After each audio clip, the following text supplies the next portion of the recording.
Welcome to the Ascension Football Show. I'm your host, Kieran Edwards. And when you hear bankruptcy, you think the closure of a business, an organization, a club. When you hear bankruptcy for the TTFA, you think the end of football in Trinidad and Tobago. And today on set, we have a financial mind, maybe the foremost financial mind when it comes to football currently in Trinidad and Tobago.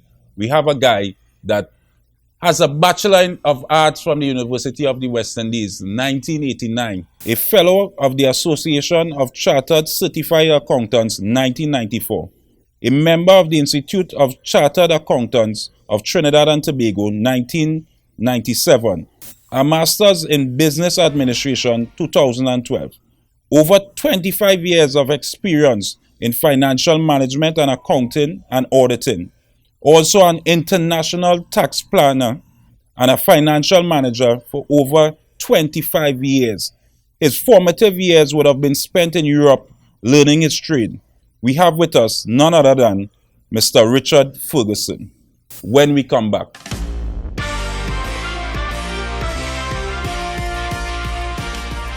And the interest, TTFA will have to pay it back. They have no choice. Yeah. This bankruptcy situation has been, I'm still in shock over this. Right, because the cash flow is going to show that they can pay the creditors.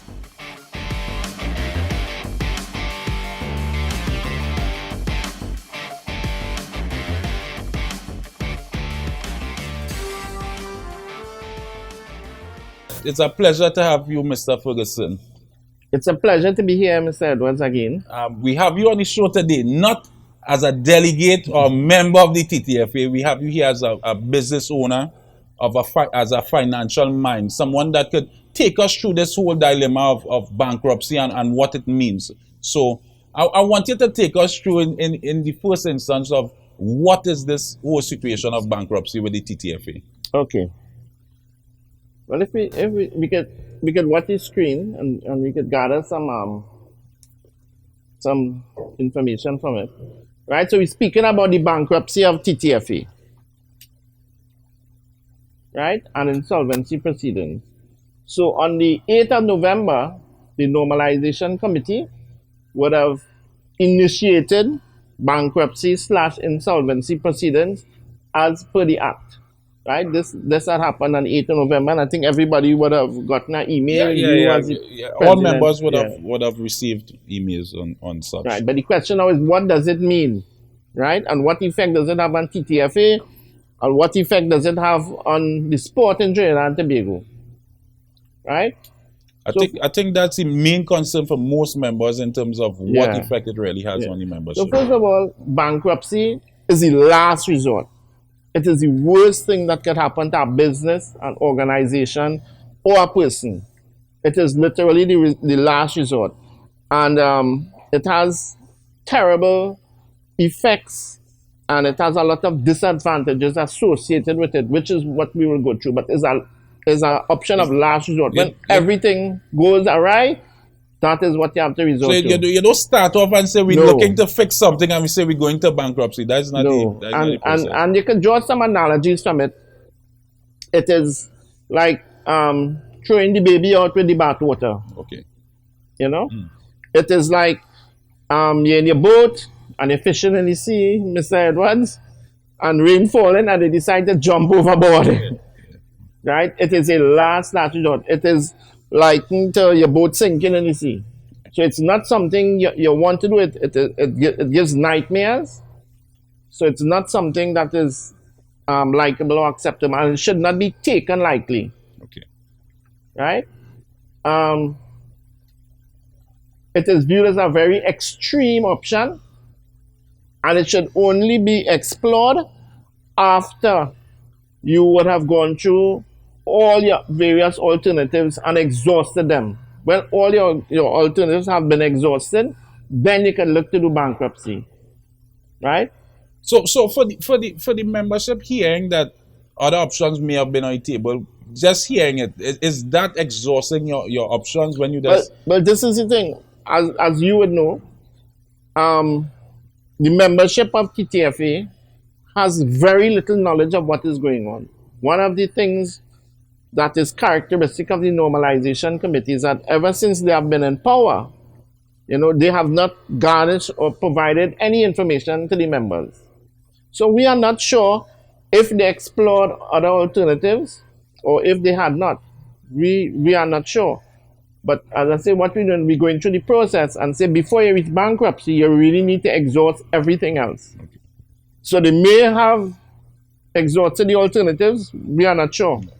But what we will do is we will look at the alternatives and see what they could have done. Right?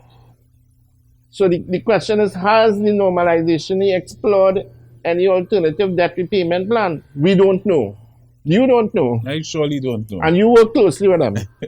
I have a good relationship with them. Yeah. But so if you don't know, nobody don't know.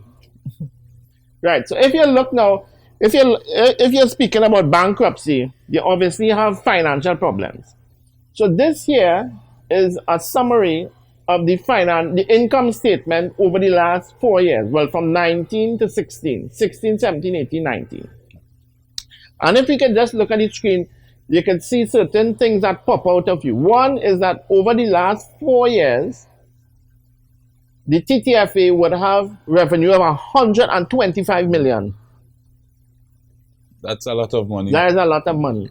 In 2016, it was 37 million, 24 million, 24 million, and 38 million, which is a significant amount. It's a significant amount when compared to what the debt is being claimed. So remember, the debt is being claimed to be around 98 million. But I personally don't believe it's 98 million. It's less than that. Okay. Right? I could be wrong. I am not inside. I don't have the facts. But just based upon my slight intuition, I don't believe it's 98 million. And the reason I'm saying that is that the debt went from 25 to 35 to 45 and then 98. 98. And in a short period of time, Yeah. it may be about a 9-month period. It went from 45 to 98, Yeah. So if you have a company that has 38 million in revenue and they have debt of 50 million, which is what we expected it to be, I don't believe you're in such a terrible situation, right? 38 million is you're more than capable of handling that level of debt, right? Okay. And you can see the figures here. 38, 24, 24, and 37. And I feel jumping from this situation into declaring bankruptcy is a bit premature, and I believe it's a level of panic that is setting in.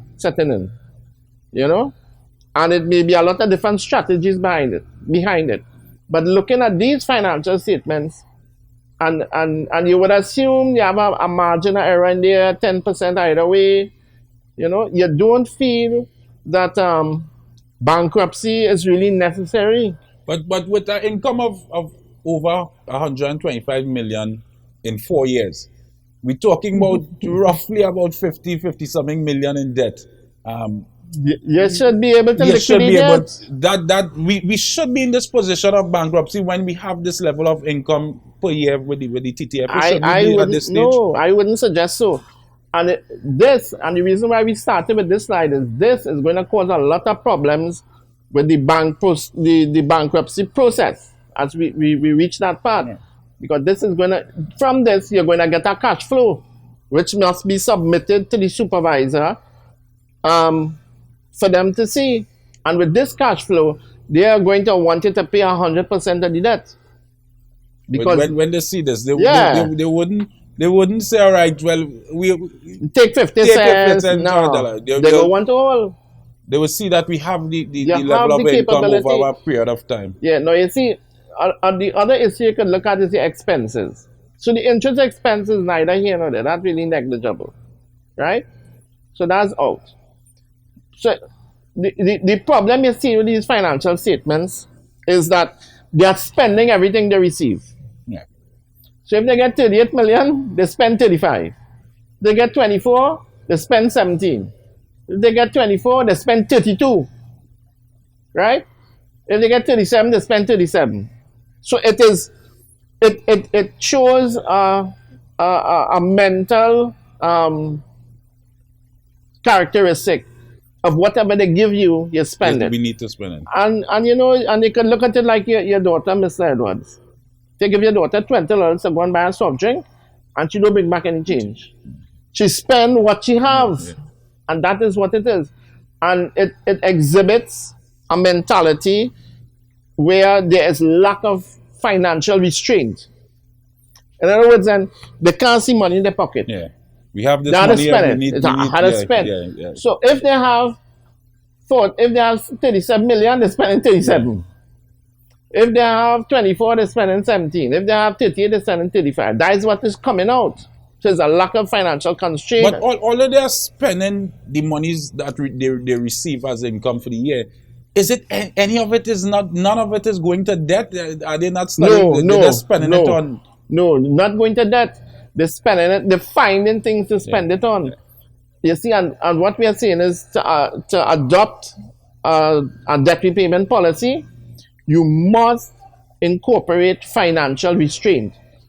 So if you're getting 38, you have to be prepared to only spend 10. Right.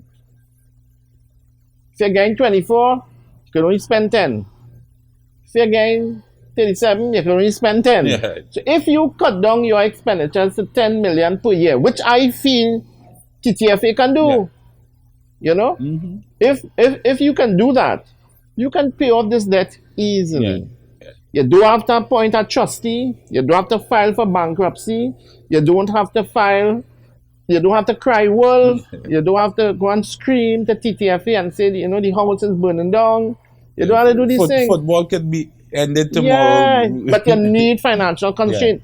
You can't be paying coaches $200,000 a month. Nobody in Trinidad and Tobago says, I know this guy probably the CEO of the banks, but nobody else, you know. The normal run-of-the-mill Trinidadian, 8,000, 12,000, 15,000 a month. That is what you have to pay. And that's professionals. Yeah. You know, so you have to set salaries based upon what the environment is. Trinidad, we living in Trinidad. We're not living in America or in England. Yeah, we have to live within our means. You have to live within your means. Within our means. And the thing is, Mr. Edwards, every day, Trinidadians go to the grocery, they go to the stores, and they have to exhibit financial restraint. So why can't the TTFA do it? I'm sure when you go to the store, your daughter will want this, and she want that, and she want a hovercraft, and she want a plane. You have to tell them, no, honey, we can't afford it. Not at this time. Not at this time. Not at this time.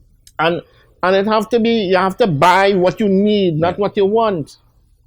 But the problem that we have in here is whatever they have, they receive, they spend.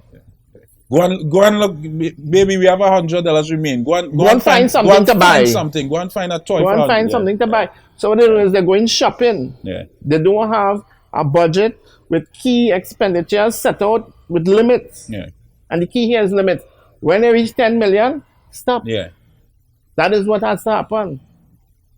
When you reach 10 million, stop. But let me ask you, what is your opinion with the level of income at TTFA? No, well, with the level of income we're seeing here for the last 4 years, I think it's at least some of that debt should have been gone by now. We're talking about coaches being owed for 5 years, 6 years ago, and this debt is still there. I think we should have dealt with most of that debt by now with this level of income. It is significant. Now, if you notice, your top line there under grants, that I believe is most of the money from FIFA. From FIFA, correct. And it's a significant amount.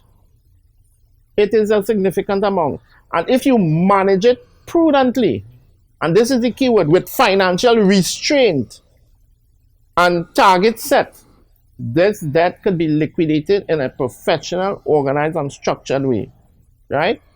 But what I believe is going on, I could be wrong, Mr. Edward, but what I believe is the normalization committee wants to keep spending their 38 million and then get another 98 million to spend as well. Well, I believe most persons would have thought FIFA brought in the normalization committee to pay off the debt. Right. And we expected cutbacks in certain areas in terms of football, in terms of knowing that the revenue coming in would be allocated for debt repayment. But we haven't seen that from the norm. Basically, the spending has continued. Has continued. The same problems that has existed before has continued. Yeah. Yeah. Right? Where coaches not paid, players not paid, and I think the national team has stopped training. Yeah. All these various issues has persisted. But we also see some of the youth teams not going to tournaments. And these tournaments were budgeted for. And then we are still not seeing debt being cleared to say, well, all right, Kendall Walks is paid or Russell Latapy is paid. So we know that the process is it's happening. Maybe slowly but surely, as they say. But we wait and see. So as I said, before you go to bankruptcy, you need to exhaust your alternatives. So probably the most obvious alternative is begging FIFA for a loan. So what FIFA would do is FIFA would give us a loan, they would pay off the debt, and then every release we get from FIFA would then deduct their share to pay back the loan. So it's deducted at source, FIFA is guaranteed they will get back the money, and I believe that is the easiest way to get it done, right? I don't know if they have explored this opportunity. They have not informed us if they have or if they have not.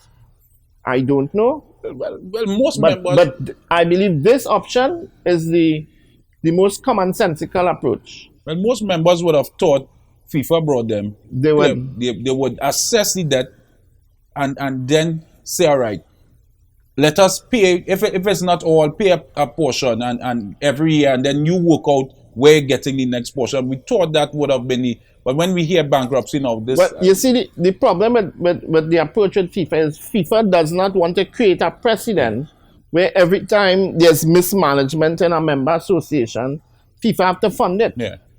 So you see, they have to allow Trinidad and Tobago to feel some pain. And I totally agree with that. If FIFA decides now and say, listen, well, anytime there's mismanagement, we will come in and pay it, you're going to have massive... chaos in all the associations. I think member associations around the world are keen to pay attention to what is happening here. Absolutely. At the TTFA. Absolutely. So this is probably the first option. As I said, I don't know if they have explored it or not. A second option, you can do something called an assignment of funds. So you can go to a bank and you can tell the bank, here, listen, I need 50 million or 30 million. Just pay off the top slice of it. Right? Give me 30 million, and then what we will do is we will sign an agreement with FIFA that all monies coming to TTFA must go to this bank. Yeah. When that money comes in, the bank will then take out their loan installment, and the balance TTFA have to live with, which I guess would come down to again a 10 million expenditure. Yeah. Right? I believe, again, this is a good option because it's an assignment of fund, it's a contract between the bank and FIFA. Right? That all the monies come through there. I don't know if they have explored that option. But even with, all right, so I understand this option in terms of getting the assignment of funds to pass through the bank and getting that money up front. With the mismanagement of the TTFA in the past, would the bank be hesitant knowing that their money are guaranteed? Their money is guaranteed with from FIFA. They don't have a contract. This has nothing to do with TTFA. TTFA, correct. This has to do with the bank and FIFA, which, as you know, is probably the largest, most successful finance organization in the world. You can't get bigger and fatter than that. No. You know? So they are sure. The banks locally would be sure. Money sure. The money sure. And the interest, TTFA will have to pay it back. They have no choice. They can't all spend the money elsewhere. The bank will take their money at source. And this is very similar to if you go to the credit union and you're going to buy a car, right? And where you're working, the credit union will make that company sign assignment of funds. And all the money that going to you must go to that bank. They will take out a loan installment and give you the rest. So it's a normal process. And if the money doesn't go to that bank, the bank can now sue the employer. They don't sue you. They just sue the employer. And there's case law and precedent where they would win. Okay. Right? I think that option is a very fine option. And banks will love this because they're making interest, they're making money, and the installment is insured, is assured, But again, they have to get FIFA to agree. They had to get the bank to agree. But as I say, I don't know if they have exploded. They may well have. And they got shut down. I don't know. There's a third option.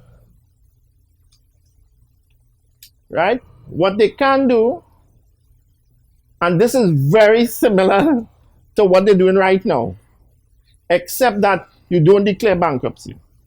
You call the creditors to a meeting, you offer them 20 cents, 30 cents on the dollar, 40 cents on the dollar.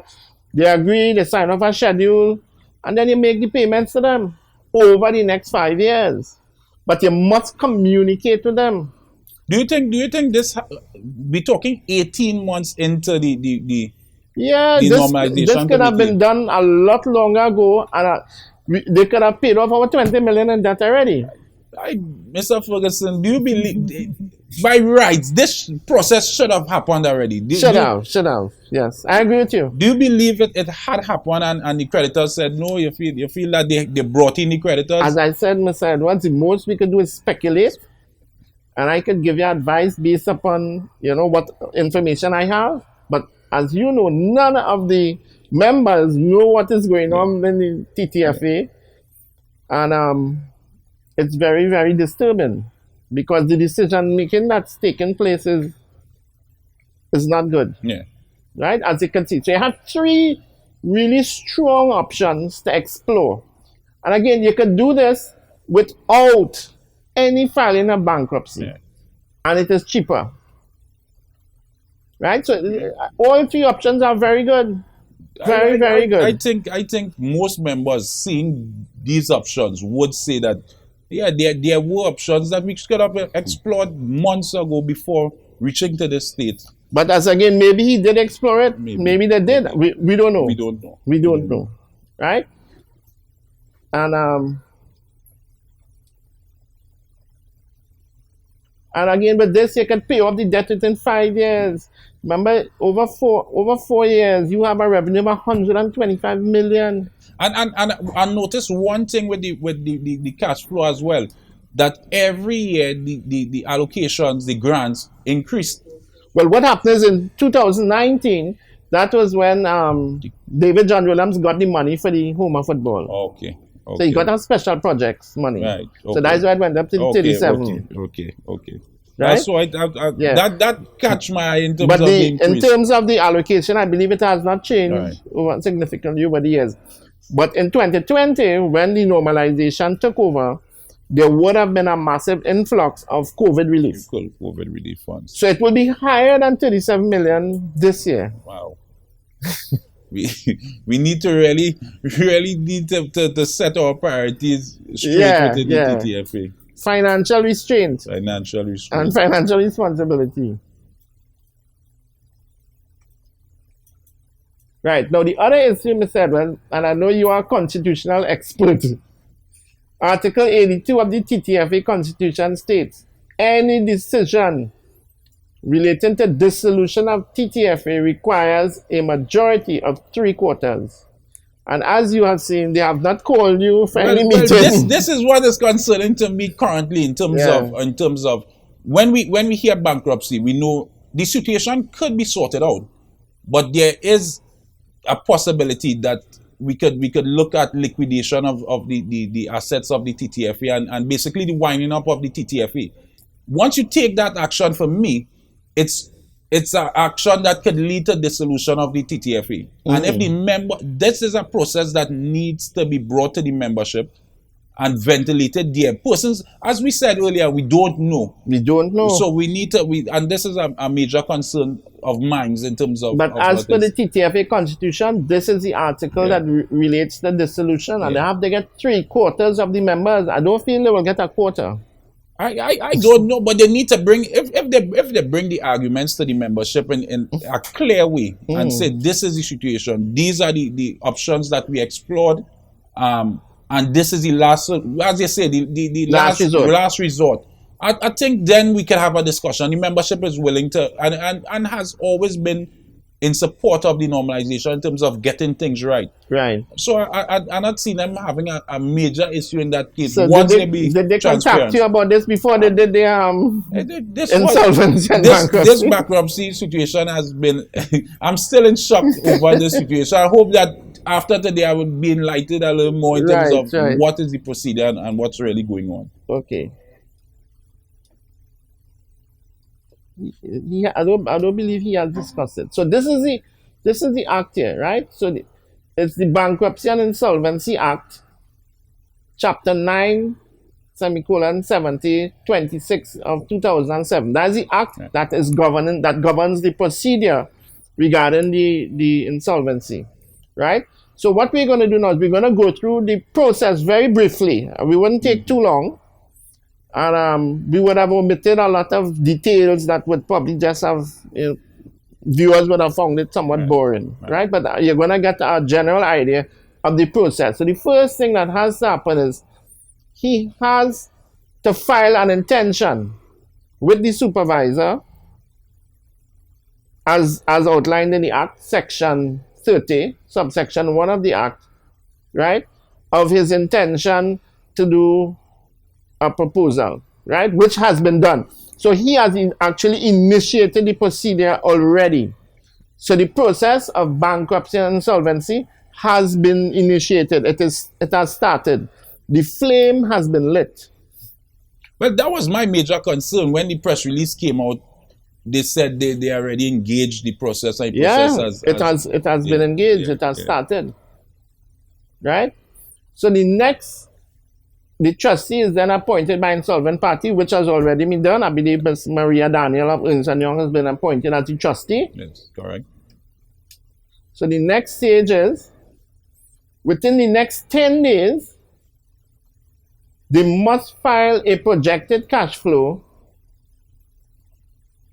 and it must be signed by the trustee and the insolvent party to the court, to the supervisor, right?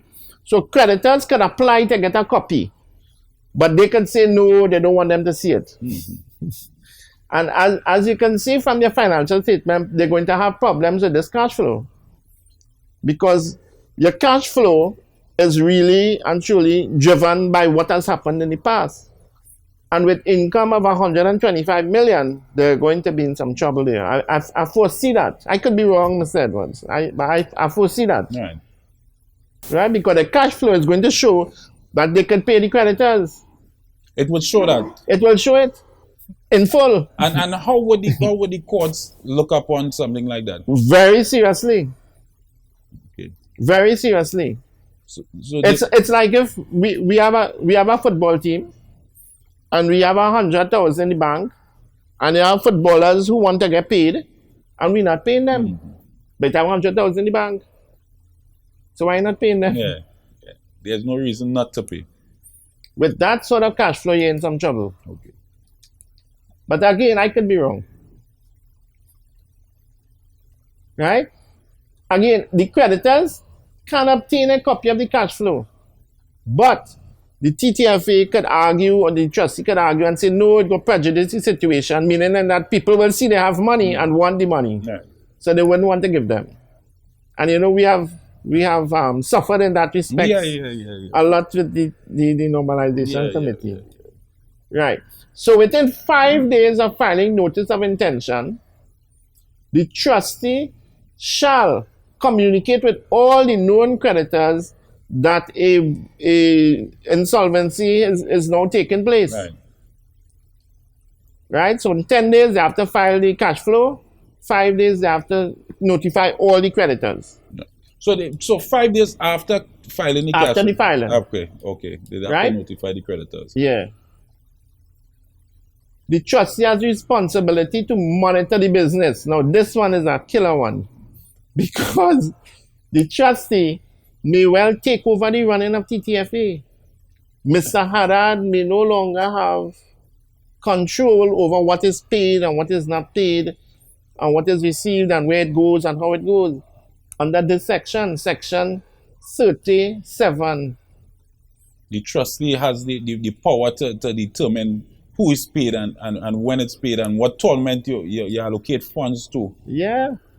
and what development you allocate funds to. So we have a situation of Mr. Haddad not being a football mind and coming in on to assist in terms of the debt repayment. Now we have a trustee above Mr. Haddad. We sure is not a football mind.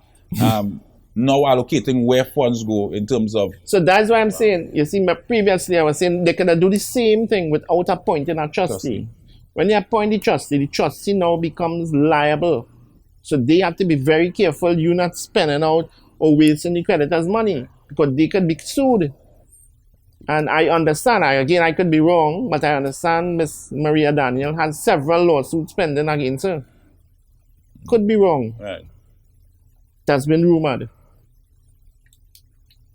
Right? So in other words, she is going to pay very, very careful attention to how Mr. Haddad spends the TTFA funds. Money and FIFA money. And very, FIFA very funds. Careful. Right? Because if this action is initiated and it is then discovered that TTFA is spending money in a frivolous and wasteful manner, the creditors could apply to the court, the judge will not take it in good measure, and the judge may elect to wind up TTFA. When you say wind up, that means... appoint a receiver and sell out all the assets and close it down. Not call a EGM to meet with the members to have none of that. No. So the TTFA could be wound up without the membership having any say with this process. Because the process has been initiated. Wow. This very, very risky behavior. Yes. Right? So the trustee under notice of attention shall advise and participate in the preparation of the proposal. So what has happened now is that after those things, they have to prepare a proposal for the creditors. Right? And the trustee will help them to prepare the proposal. Whether they'll get paid 50 cents, 70%, or 100% of the dollar. Right? Mm-hmm. Because the cash flow will bear out how much they can pay. Yeah. You have to justify with your income how much you could pay. And with 125 million over 4 years, you could pay it. You should be able to pay it. Should be. Right? If you exercise financial restraint. Right? And no caviar and chocolates this week. Well, I think most members of the TTFA already were bracing for this 18 months ago in terms of saying we need to get rid of the fluff in terms of the TTFA and get down to business. We need to focus on a development plan, cut back on spending in terms of coaches. I think the discussions in most groups would have been on that basis. It's not happening. It's not happening, I agree. Right, so they have to prepare the proposal. The next stage is they have to convene a meeting with the creditors to discuss the proposal. Right? The trustee shall convene a meeting. The supervisor, who is named in the act, represents the court like the referee or the judge or whoever. That person will be the chairperson of the meeting, section 32(2). And this is the other interesting part that will come out. Creditors must prove all claims. So with this contingency liability here, they're not a proof. It is what you could prove. So because a guy come and tell you, hey, look, you owe me 15 million, that is not a creditor. Because you will ask them to say, where is the loan agreement? Where was the money deposited? How it was used? And then it is more than 4 years old. Right? Trustees, receivers, administrative receivers are very, very careful of ignoring claims that are not legally binding. So nobody can come out from the woodwork and say, what, they file bankruptcy, they go in and pay all the creditors, let me come with, they owe me $1 million too. No, the trustee again, they have to prove the creditors to the trustee. Okay. So again, this I believe, I could be wrong, but this I believe is where that alleged claim of 98 million will drop to about 50. Because we would have seen in the last AGM when they came with the slide in terms of contingency liabilities, it would have been a major part of the debt of this 98 million. I think it was something at 30 something million, 48 or something. 48 million in terms of contingency liability. So what has to be paid by the under the insolvency process? You have to prove it. Right. You have to show a contract. You have to show it was received, and it have to be under 4 years. Any debt over 4 years that has been ignored, you cannot come. The court will deem it statute bad. And as you know, a lot of those debts are over 4 years. So why they including it there, Mr. Edwards? I don't know. Again, I don't know. Yeah. They don't show us. I think they refuse to show us the list. Yeah. And if, as an auditor, if I ask for information, a list of your creditors, and you refuse to show me the list, I immediately now is put up on an inquiry. I become very concerned, and my reaction is I start to dig deeper. Yeah. Because there's a reason why you don't want me to see.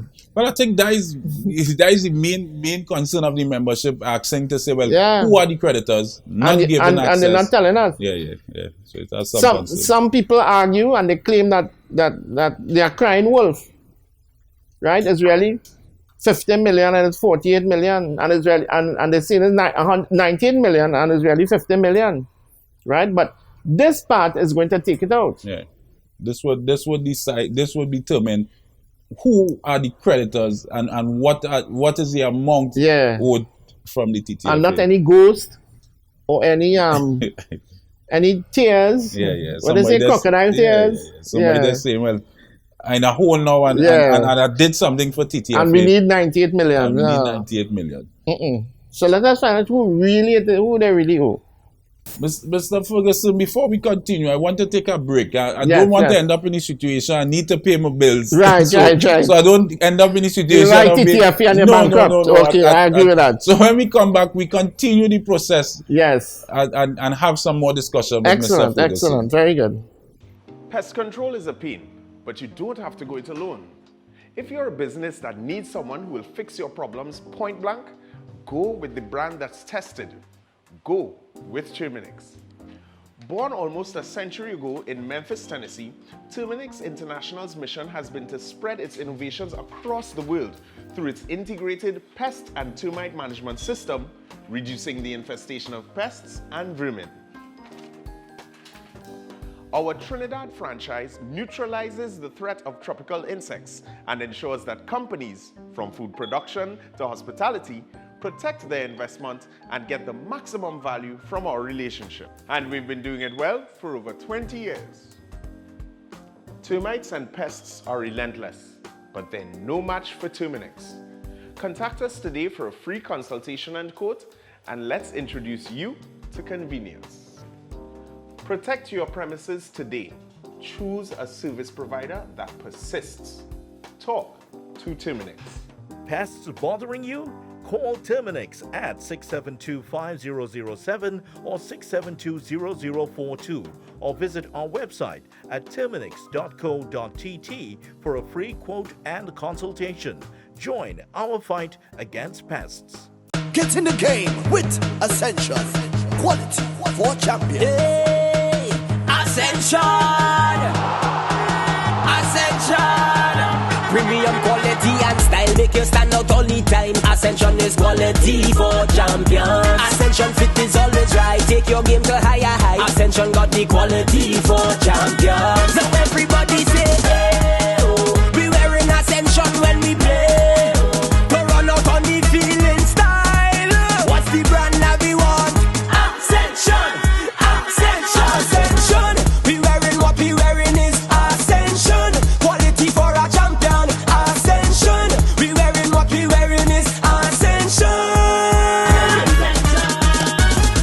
Game with Ascension. Quality for champions. Lasso Friend Maritime Limited, the best in marina services. At our facilities, security checks ensures that all vehicles are secured. Our newly renovated bathrooms are always kept in a clean working order. Need repairs and maintenance? We have you covered. Our qualified workmen will get the job done. Boat storages,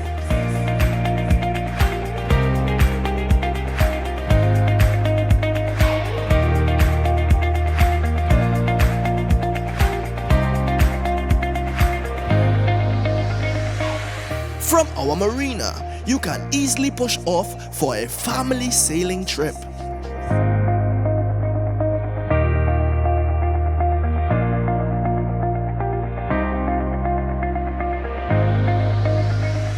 Or out fishing with the boys.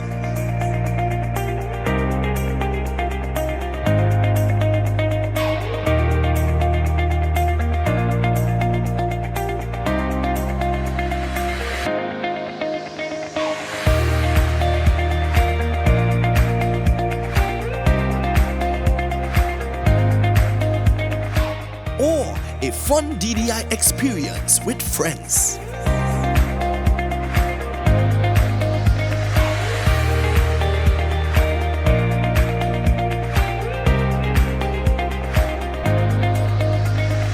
Boat repairs, secured parking, extensive camera system, boat charters, boat rentals, down the island parties. Contact us at 1-868-634-1653. Lasso Frame Maritime Limited, the best in marina services. Life's better on a boat.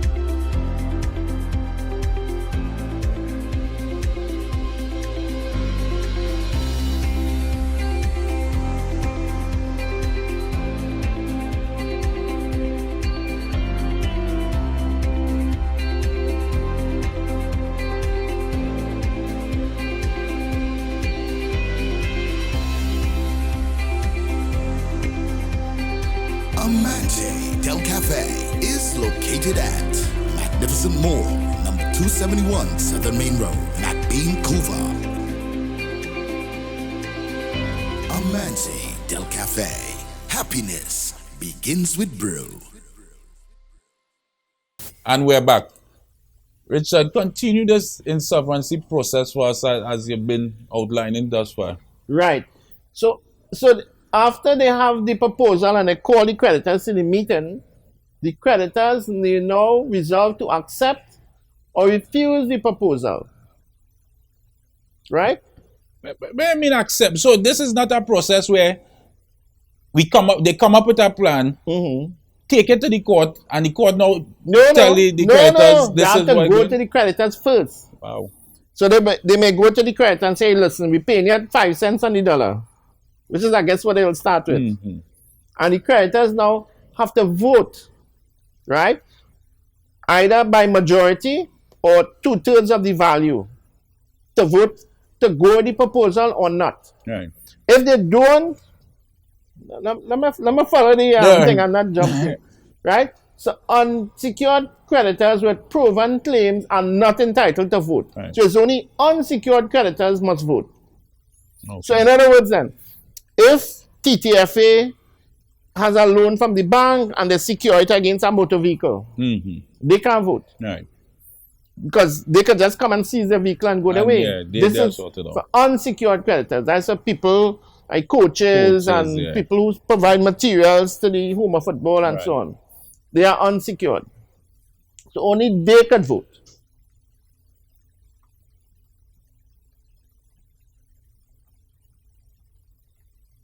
Right. So if the proposal is deemed to be accepted, that is if the creditors vote for it, right? And again, to vote for it, there must be a majority number and 2/3 in value. In other words, then, if you have 10 creditors, Mm-hmm. 6 had a vote to accept the proposal. Right. As well as when you add up the value of all the creditors. You can't get a man who have $100,000. $100. Yeah, Right. yeah. And the big money men say no. Right. And then, yeah. And again, 2/3 in value have to vote unsecured. The unsecured creditors, only they voted. And they voted for it, then it is agreed. Once it is agreed, it is then sent to the court. Where the proposal is accepted, it is then sent to the court to go over the proposal. Okay. Right? So it's not the court telling the creditors what to do. You know? It's the creditors accepting or declining the proposal. So if they accept it, it goes to the court. The court then go over the proposal and see if it is righteous.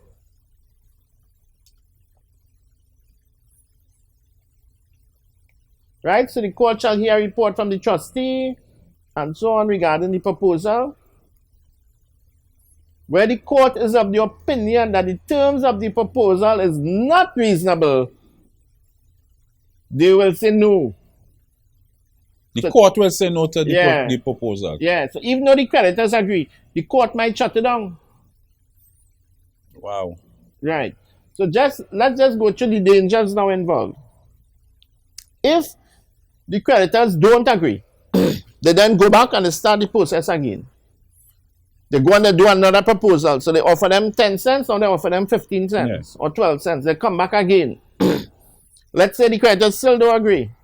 So if they do that 2 or 3 times, the court can then say, listen, all they can't agree are going to appoint a receiver and we wind up TTFA, sell off all the assets, close it down. This is well, you put me in a little more shock here at this moment. This is the thing that I have a concern with. We are now going into this procedure of bankruptcy because they say they want protection from the creditors. You're jumping from the frying pan into the fire. And so if you're looking for protection through this procedure, that means the relationship with you and the creditors already bad. Has to be. It's bad for you to be. If they had a good relationship, you would have been trying to work on a debt repayment plan and the creditors. And they're not communicating. They're not communicating. So they would not have been communicating with the creditors. And you're trying to come up with a plan. I hope the plan is a good one, because if it's not a good one at that point and the creditors continue to say no, then the membership have a serious problem in terms of the TTFA. And what I'm saying now is, even if you get the creditors to agree, the court could say no. Because if the court believes that you can pay these debts, but you're just elected not to pay it, they can say no. Because and again, go back, appoint an administrative receiver, shut down the whole of TTFA. Because the courts could say, all right, it may have creditors that are desperate for payment for various reasons. They have loans to pay, whatnot. And you can pay 75% on the dollar. And you come to them and say, what's going on? I'm giving you 30% because I know you're desperate. The court could say, all right, you are being unfair and take it back. And then what is going to set them up, Mr. Edwards, as we have shown on slide 4, the revenue for TTFA over the last 4 years was 125 million. That would be... So that is going to taint your cash flow that's coming forward, and it is going to taint any proposal that they send to creditors. Because, as far as I could see, I could be wrong, but as far as I could see, they could pay this debt. Because, and then the other situation is the real debt, the debt that has to be paid immediately is only about 50. Yeah. It's not 98. Yeah, not 98. I could be wrong. And again, they're not giving you the information, you're not seeing the report. But I'm basing that on the fact that we asked to see it and we were denied access. So therefore now, I now become suspicious in regards to what it has in the report. Yeah. It has something that they don't want honest guys like yourself to see. Well, that's concerning for the members. Because very concerning. We want to be able to understand the process. Now we are here. I think everybody hands in the air concerned about what is happening. Unsure. I think with this discussion would give a little more clarity in terms of the process and what's happening. But we wanted to have that dialogue, and I think many correspondence to the TTF, to the normalization committee would say we need a little more transparency and communication in terms of issues that would affect the TTFA in the long run. So, well, hopefully in the future we may have it. We have what, 4 more months. We can hope. We can hope. Right, so we continue the process.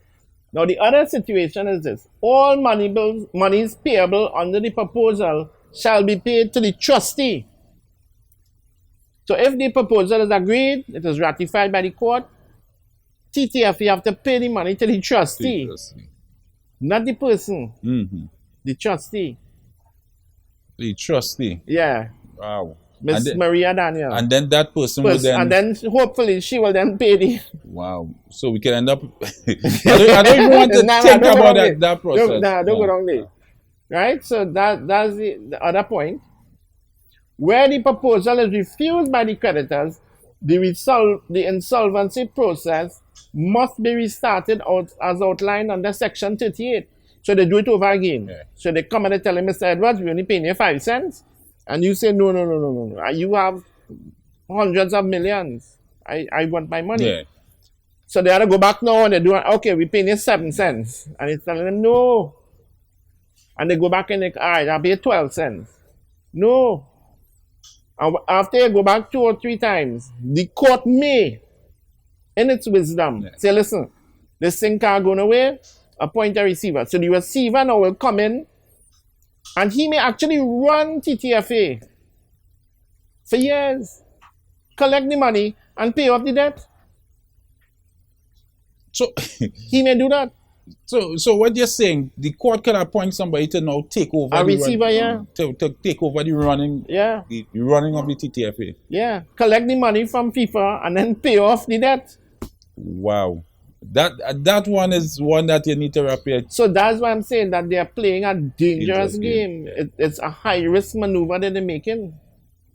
But again, we don't know. We are not inside. But the level of calm I would have seen from and seeing with the release and even hearing coming out of the TTFA and the normalization committee is that they have everything under control and there's nothing to worry about, and the TTFA we have no risk in terms of dissolving the TTFA and the solution of the TTFA. So the membership should be calm. Don't worry, nothing to look at here.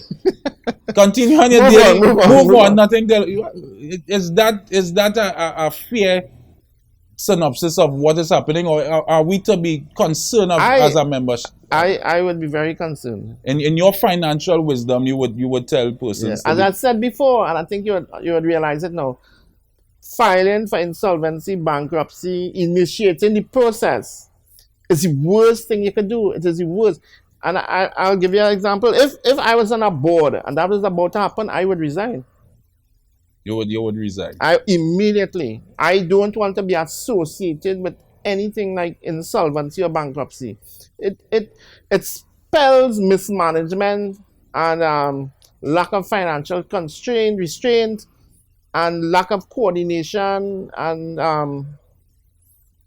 bad motives. But the normalization committee has gone out of their way over the last 18 months to keep on pounding home the point of the mismanagement and poor governance of previous executives and basically trying to cut off their operations for the last 18 months from all that would have been in the past.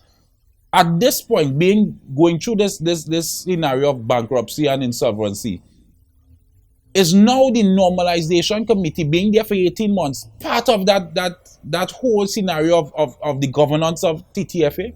I would agree with you. So the separation, they need to stop the separation and understand that they are here to do a job and get that job done. Stop crying wolf. Yeah. And I always believe in that. If you're in a position, forget about what other people did. Focus on what has to be done, what has to be solved.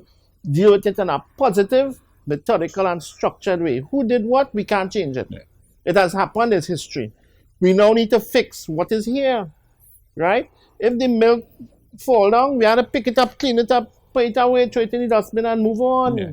You know, stop crying about what happened before and blaming this one and blaming that one. Don't stop blaming people. Deal with it in a positive way. in a methodical way, in a structured way. I think they should be. I thought that would have been the process 18 months ago, but we are here. Hopefully, in the next couple of months, So we'll get that. upon refusal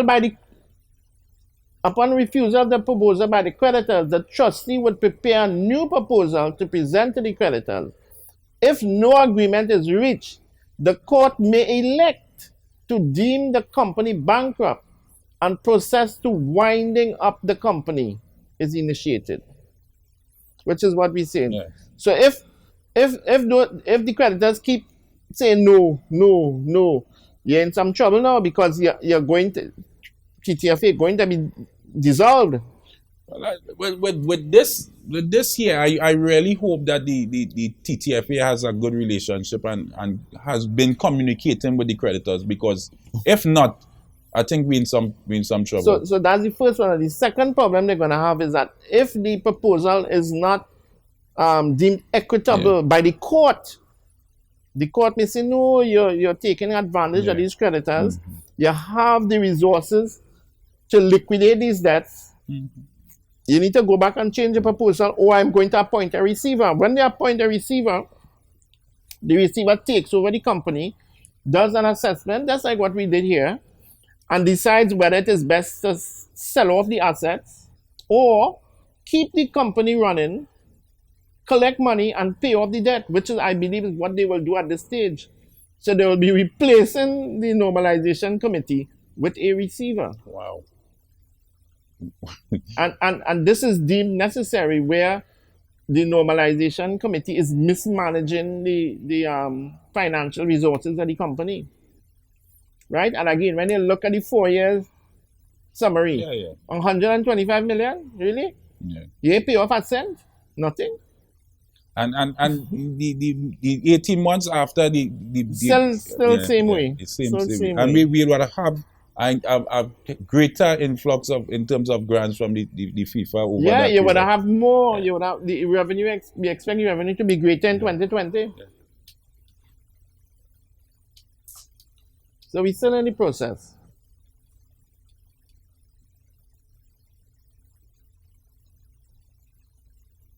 Right. So if the when the TTFA is paying off the debts, there's a schedule, there's a method, there's a, you have to pay them in a list of priorities, right? So the priorities are, you're going to pay the administrative expenses first, right? Inside of there's the trustee just get paid first. So if the company only have 10,000 and the trustee fees is 10,000, trustee get paid, nobody else get paid. And everything is that is how it works.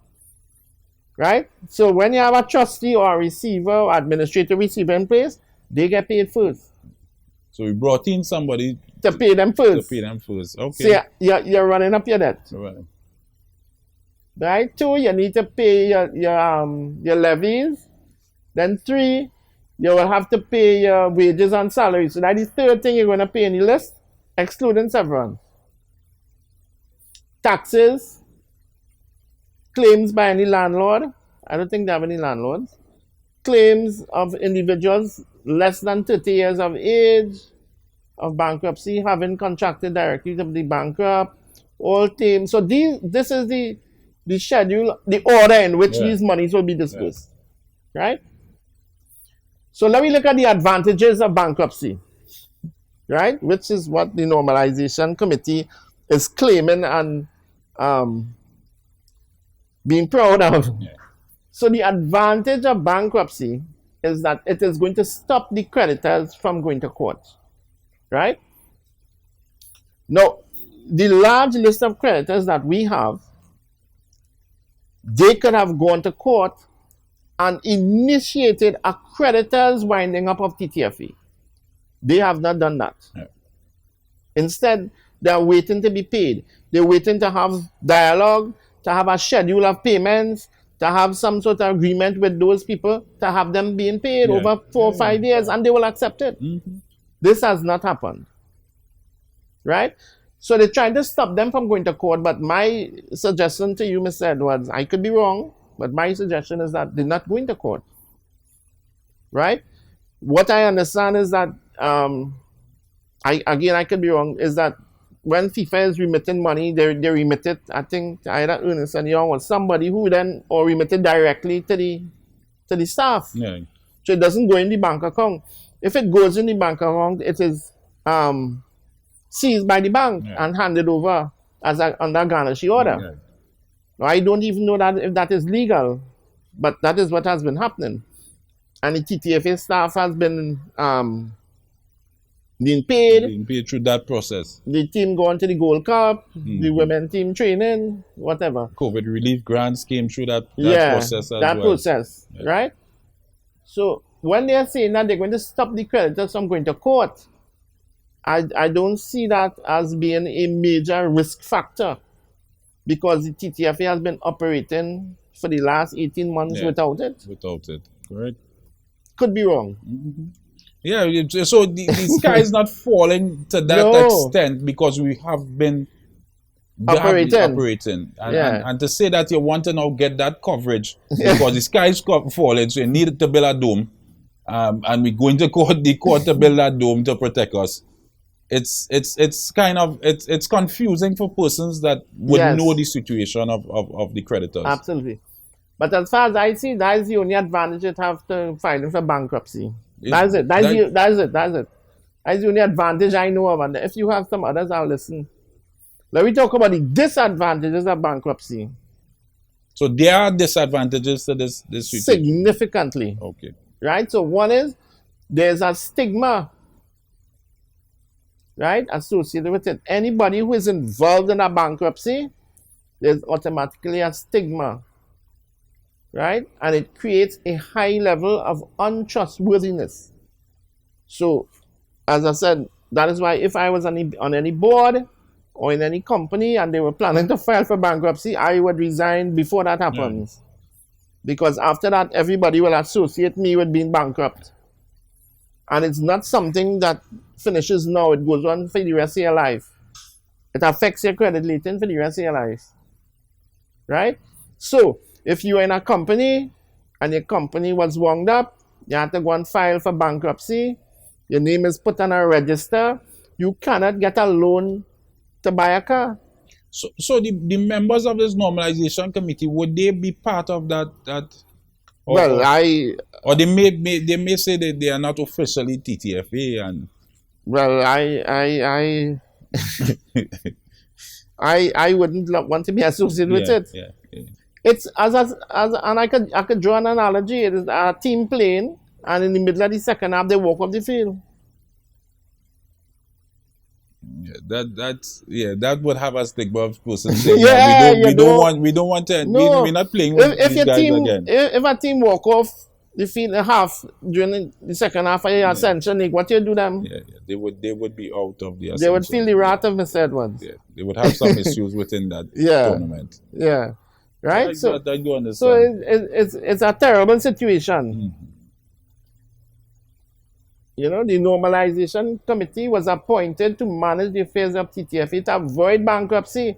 The claim was that if Mr. Leclerc and Mr. Wallace remain in power, TTFA would become bankrupt. Correct. But they come and they did the same thing that they were complaining about. Yeah, I think this is called hypocritical. Well, taking this approach is mind-boggling to me. Right? So, by making this proposal and initiating the insolvency procedure, they are engaging in high-risk behavior. Very, very high risk. Right? Because, as I said, the creditors could initiate the winding up. The court could also say, listen, your proposal is not equitable. I am going to appoint a receiver who will then take charge of the TTFA normalization committee going. Mm-hmm. As well as the trustee also has a significant influence of how TTFA is run because they're going to be held responsible. So they will also be. Well, that will now affect in terms of the normalization day-to-day running of the TTFA. Yes, it will. And that is ensure that the funds are not disbursed in a haphazard or risky manner, right? It has been alleged that the normalization committee was asked to, the chairman, Mr. Haddad, was asked at the last EGM on 10th of October. I think you were present, Mr. Edwards. I think Selby Brown had asked him to confirm that the TTFA is not insolvent and would not be wound up. Yeah. Am I correct? You are correct. And he did confirm that no, it's not insolvent and not going to be wound up. And here comes a press release, 8th of November, a short of a month after. But he's also saying, well, it's not being wound up through this process. But with everything we saw Mr. from Edwards, previous slides. there's a saying, if you take a dog and you put him in the oven and they call him bread, he's still a dog. So people might say this is not insolvency and you're not being wound up, but if you're relying on the act, you're insolvent. And we have to rely on the act. That's what he that's what, and he put the act in the press release. Yeah. But is it that the act would take precedence over the constitution in terms of saying, all right, I'm going down this road? There's a very interesting point as well, because if it reaches the court, right, the court may say, listen, let us look at the bylaws of TTFA, and they're going to notice that the constitution says, the bylaws of TTFA says that you must go to section 82 and get a 75% majority before you could wind up. Yeah. Before you could even come to me. To do the solution. And they didn't do that. Yeah. So the court may well direct them to go to the membership to get it. Get the approval, the correct approval before taking this measure. As the trustee may as well direct them to do that as well. Because they're not following the legal process at all. At all. I think the members would feel a bit aggrieved with this whole process and it, well, I know they are talking other quarters in terms of what authority does the membership have currently in terms of treating with the situation to the courts and making any. I think if the membership go to the courts, they can stop the process. Okay. Right? The other problem with bankruptcy is that it is expensive. Once you initiate this process, you have to hire the trustee. Trustee had to have a lot of lawyers with her, and they have to go back and forth to the court, which, as you know, is expensive. And what I was arguing, again, I could be wrong, but what I was arguing is you can do the same process without filing for bankruptcy, without going through insolvency, without hiring a trustee. You can do the same thing. But is it that, well, you say it's an expensive process. Is it that EY is offering these services for free for the normalization committee? Absolutely not. Nothing from EY is free. Okay. I'd be surprised if they wouldn't charge you for the air. Well, because we would have had the first EY report, and then at that point, the head of the normalization committee at a extraordinary general meeting as well said that EY, the first EY report, was paid from FIFA. So it had a payment. So I agree that it would not be free. Of course, no. They have to pay it. But you see, anyhow, we'll move on. Right? The other disadvantage with bankruptcy is that it is embarrassing for FIFA and CONCACAF. They would have appointed a normalization committee to avert bankruptcy, to step in and manage the affairs in a financially prudent way. This has not been done because you're now claiming bankruptcy. But in terms of being appointed to devise a debt repayment plan, persons would say, well, this is part of that plan. But when you look at the proceedings and what is happening here, you realize this has really nothing to do with the actual plan itself. So yeah, it would be concerning. And if I was FIFA or CONCACAF, I would be concerned. It's embarrassing. Yeah, it would be very embarrassing for them. Right? It is also embarrassing. It is also embarrassing for FIFA and CONCACAF to appoint a normalization committee in a member association who is incapable of executing their mandate, where a debt repayment plan was not done, and yet they resort into bankruptcy. Yeah. So it means they can't do the job. They haven't even tried to do a debt repayment plan. This is my question. I was concerned with that, not even seeing something from the normalization committee in terms of to the membership, or even hearing that they censor, because the relationship or the communication between the normalization committee and their members, there's no communication there. So you expect to at least hear something, that they send something to FIFA, but nothing was. You didn't hear nothing through the pipelines. No. The whole point of the normalization committee was to manage the financial affairs. By declaring bankruptcy, they have essentially said they are unable to manage it. That's what they are saying. They're incapable. Which is bad. Which is very bad. Embarrassing, and it has competency questions. And again, it took them 18 months to reach here. Yeah. 18 months to get us to this spot. I think that's the most concerning thing with this whole process. The normalization committee was elected to solve the problem by having FIFA liquid. Right. So what has been rumored, again, we are not sure, but it has been rumored that Mr. Haddad has been trying to get FIFA to pay off the debt. And he still maintain his spending of 37 million every year in TTFA, right? Mm-hmm. But that can't work, because you're going to create problems with other member associations. You're going to create bad precedents. You're going to be basically rewarding financial chaos and poor, inept management. So I don't think FIFA is going to pay off that debt. Right. Without strings. I don't believe so. They might pay it off with strings, but not without strings.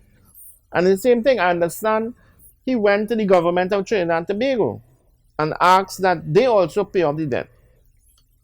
Again, this too is going to have problems. They're going to create bad precedents, because any sporting body who has financial problems, hockey coming, cricket coming, does the government have to pay it off? Yeah. And you have to say, no, they can't. If they make the mess, they have to clean it up. Right? So I believe this is where he has tried. But I think the problem with it is you're just asking them to pay it off just so, as opposed to ask for a loan and ask for some method to repay it. Like I think the three options we had in the beginning. It's not just saying, we want you to write a blank check for us to pay creditors. We having this process. We intend to pay it back. This is the method we would pay it back with. Yeah. Right? Any debt repayment plan that has to work, that will be successful, you must have financial prudence, and you must exhibit financial restraint. You have to you have to move from that situation of spending everything you have to working with targets. 10 million. When you reach 10 million, that is it. You stop right here. I think we want to buy a Mercedes-Benz, but we can't afford that. We want to take a trip we want to go on safari to South Africa. No, we can't do that. No. Yeah. Let us pay off for the minivan before we buy a Mercedes. Let me ensure the minivan is paid off for in full before we buy the Mercedes. Financial restraint, targets, and financial prudence. We must adopt that approach. And from what I'm seeing, the normalization committee has not exhibited those characteristics. And I would suggest to Mr. Edwards, if they had, when they came into power, they may have paid off at least 20, 30 million by now. Well, but the numbers we see in terms of the cash flow, you should have made a major dent in that. Yeah, I believe TTFA could run on 10 million. I believe so. 10 million TT. And again, 37, you could pay off a significant portion. And I believe that when the matter goes to the judge, they may adopt the same approach. I could be wrong. Well, if we manage And we have to understand it's for a period for us to get out of this debt of the 5 mismanagement. years. 5 years. 5 years. We deal with certain key things, development, certain teams going, whatnot, and cut trim, ensure that we don't pay. We let our coaches, because I think our coaches are patriotic enough to work within, and we have enough qualified coaches locally here that would love to have on their CV coaching a national team and as I think we spoke before. My opinion is some of those coaches will coach to you for free. They love Trinidad so much. Yeah. We would have had Granville here from Tobago. In terms of when he was a national coach, in terms of saying it was just basic things he would have asked for, his airfare from Tobago, his accommodation, and basic in terms of his love for the country and his giving back. And we need to find coaches of that in terms of coming and giving assistance. You know, everybody wants to have Pep Guardiola and these various highlights, but you can't afford it. You can't afford it. But that's what I'm saying. You have to live within your means. And the population of Trinidad and Tobago make these decisions daily. They make it in the grocery, they make it in the store, they make it online. Listen, it's nice, we want it, but we can't afford it. And that is what TTFA has to do. When they adopt that approach, well, boy, I'm spending what I receive. You're looking for trouble. Looking for trouble. And you have a debt. And you have a debt. You're not paying your light bill, you're not paying your water bill, but you're going and party and have a good time. You want to go to the high-end restaurants and eat. And and you have no groceries. So I think that's understandable. You have to adopt that approach for it to work. And if you don't, it will never work. No matter what plan they come up with. Right? Of course, TTFA's greatest asset is a stable recurrent income. As you can see, year for year, from FIFA, you get this 14, 16 million TT a year. And that's your greatest asset. And with that recurrent income, you should be able to pay off the debt. It should be. It should be. With all that was said before, you should be able to. Yeah, and still survive. You know, but and still live and survive. And, but you know what I mean? If you're crying wolf and you have crocodile tears and it wouldn't work. Right? I think we dealt with that point already. They're not paying the coaches and players. Right. Then we talk about the trustee. Before we take the matter of the trustee and the back end, we want to go for a break again, Richard. Right. So when we come back, we talk about the actual appointment of a trustee to the TTFA. The situation we have here is that these characters, and I refer to them as pests, right? What they are doing is destroying our country, but not on my watch. No street, no turf, no block shall belong to these cockroaches, right? It's no longer business as usual. Happy hour is over. If they don't fear God, at least they will fear Terminix. Have you considered how your methods could impact on pests across the country? I find we look after the rights of pests as opposed to the rights of the 1.3 million law-abiding citizens in Trinidad and Tobago.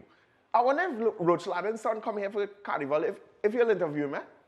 But how could you defend one shot, one kill? What, you want me to throw a pillow at him? I didn't say that. No, well, if a roach jumps in front of you now, what will you do? Run. Oh, Jesus, Lord Father. Pests bothering you? Call Terminix at 672-5007 or 672-0042 or visit our website at terminix.co.tt for a free quote and consultation. Join our fight against pests. Get in the game with Ascension. Quality for champions. Ascension!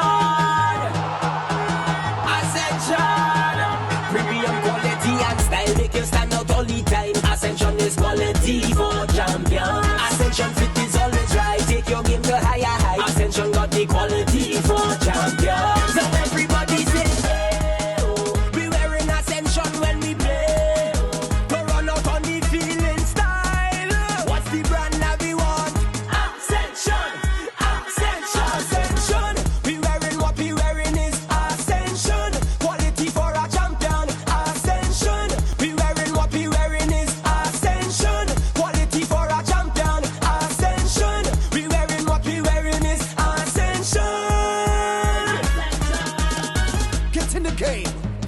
Ascension.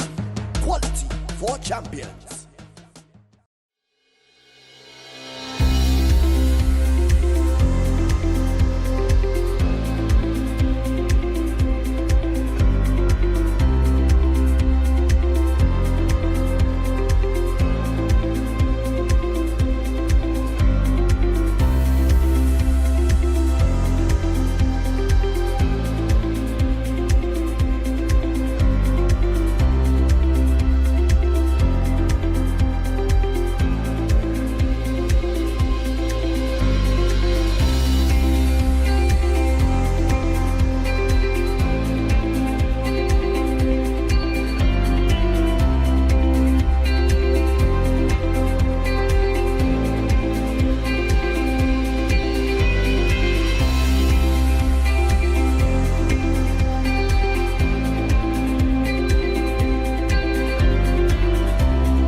Amante Del Cafe is located at Magnificent Mall, number 271 Southern Main Road, McBean, Couva. Amante Del Cafe. Happiness begins with brew.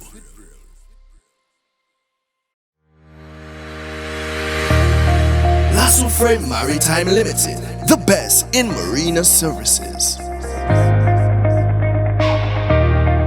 Our facilities, security checks ensures that all vehicles are secured. Our newly renovated bathrooms are always kept in a clean working order. Need repairs and maintenance? We have you covered. Our qualified workmen will get the job done. Boat storages,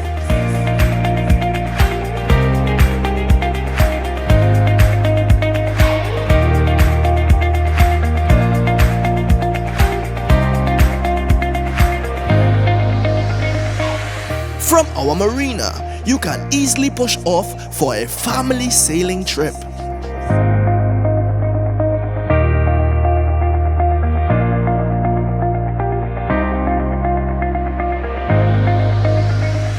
Or out fishing with the boys.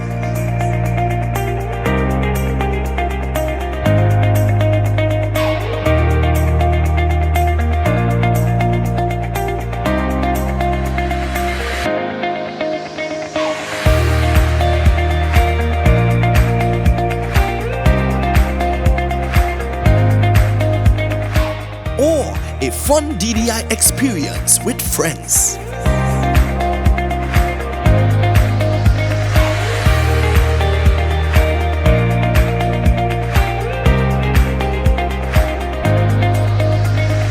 Boat repairs, secured parking, extensive camera system, boat charters, boat rentals, down the island parties.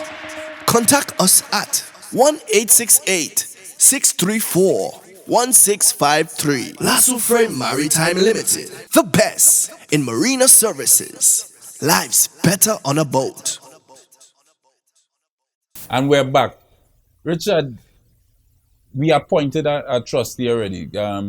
How is that process and how did that process come about? The normal process is the insolvent, in this case TTFA. Even though Mr. Haddad saying they are not insolvent, the Act defines them as insolvent because they are appointed a trustee. Right. A solvent person doesn't appoint a trustee, right? So to appoint the trustee, you're initiating a situation. Now, there are not many trustees slash receivers slash administrative receivers in Trinidad. There are very, very few. And it's a very specialized area. It is not something that anybody can do. Right. Very, very technical, very, very difficult to do. And I liken it to a goalkeeper, you know, in footballing terms. You wouldn't take any player and put him as a goalkeeper. If your goalkeeper get injured, the other get another goalkeeper from your bench, right? Because Yeah. You park. and the other guy in there, yeah, ball passing. You're in trouble. yeah, right? So you have to be very careful who you're selecting Yeah. as your trustee. Now, as far as I know, the major guy in Trinidad and Tobago over the last 20, 25 years, 30 years, who does receiverships is a guy called Victor Hurdy. Victor Hurdy has since been deceased. And the guy who has taken over from him is a guy called Mr. Mungle, right? Mr. Mungle is the senior guy. He does receiverships all over Trinidad. Very, very successful. Very technically competent person. A lot of experience, right? And he has worked up the islands, I believe in Guyana, internationally as well, right? So I was a little concerned that they chose someone who is not very well known. I don't believe the experience is as vast as Mr. Mungle. And that was my little concern. But is it that the So just let me just go through. So Mr. Varun Mungle, okay. right? I'll just give you a quick synopsis of him. So he has his own company, and he's a fellow of the Association of Chartered Certified Accountants. He's a licensed trustee in Trinidad, right? And he has done a lot of. I just pick out, I think it's about 15, but he has done a lot more than that. You know, his experience is vast. You know, vast. And he is, I believe, the premier guy, the technically competent guy. But you see, the Normalization Committee has as one of its members Mr. Nicholas Gomez. As you would know, a past member of Ernst & Young. Again, Ernst & Young seems to be popping up a lot. And now they are appointing Ernst & Young as the liquidator. It will be interesting to see if they appoint Ernst & Young as the auditors too. Very interesting. Well, that is what I wanted to get at. Is Miss Daniel affiliated with Ernst & Young Yes, in terms yes, of this process? she is part of the firm, yeah. Okay, so But she specializes in liquidations and okay. insolvency and bankruptcy. But I don't believe she has much experience. Okay. Right? Mr. Mungle has been doing it a very, very long time. Plenty experience, very successful at it. So was this process to have a trustee? Is this process normally something that you send out for tenders or persons? Well, or? that is what should happen because, as I said before, the process is expensive. These guys, they don't work cheap. You know, they charge you by the hour, 500 US an hour, this kind of thing. Yeah. So the bill will be very, very heavy. And then when Miss Daniels comes, she's not coming by herself. She's coming with a team of lawyers because trust me, most likely she's going to get sued. And she have a team and you have to pay for the team. Yeah. And Ernst & Young is an international firm. Whereas Mr. Mungle, even though he is has all this experience, he's a Trinidadian. Yeah. I don't know if you know, but every time these international firms, anytime you pay them, they have to remit 25-35% back to England. Right? And you have withholding tax and you have all these different things that has to happen. So your client has to pay that. Oh, so these are costs that you are have to pay by that. the client. Yeah. You have to pay that. So the withholding fees and the fees that has to go back to Terminex, Ernst & Young International has to be paid by TTFA. Okay. Whereas you may have gotten a more experienced guy at lesser rates, higher quality. Local. But what we have seen from the Normalization Committee, they There's a tendency to go foreign, to go foreign. They think that the local guys, not good. Yeah, until they run into problems, and then as we see with the senior men's and women's team, reverting to local coaches that would have some sort of success with the team. Yeah. So maybe in this situation, who knows? They may revert to coming back to him to see if they could sort it out. I don't know, but he is a very, very good guy, very competent. Okay. Right? So, a press release would have been done on the 8th of November, initiating bankruptcy proceedings, right, which we spoke about, and certain questions. At the end of the press release, they would have asked and answered certain questions in the press release. Yeah, I saw the but I don't So know the first question, has the normalization committee filed for bankruptcy? Is the TTFA now bankrupt? And the answer from him was no. Mr. Edwards, I have to disagree with that answer. I don't agree with it because you're initiating the press release in the beginning is quoting the Bankruptcy and Insolvency Act. Yeah. So, and again, once you appoint a trustee, you're initiating a process under that act. Yeah. And under that process, you may be wound up. So by saying that, I would have to disagree. Okay. You are the expert. I would take. Well, as I said, that's the reason I would disagree because once you have initiated the process, you could be wound up under by the judge, by the court, or by the creditors not agreeing. Yeah. As we saw in terms of the. And you're quoting the Insolvency and Bankruptcy Act, so obviously you're. Yeah. Right? So the other question they had was, what is the total value of TTFA assets? So they asked the Normalization Committee, and the answer was, they don't know. They don't know. At this point, 18 months in, is that a fair answer? Well, my question, Mr. Edwards, is if you don't know what your assets are valued, how do you know that you're insolvent? Why would you appoint a trustee? Wouldn't you ascertain the value of your assets first? Yeah. Talking 18 months, we know that that is an astounding answer. Yeah. Very, very much astounding. Is it that they know and they just choose not to? Again, you see, I believe the approach to the insolvency is flippant. This is very, very, very serious, and it has to be a last resort. Before I go into it, I would love to know what is the value of my assets. Insolvency is two things.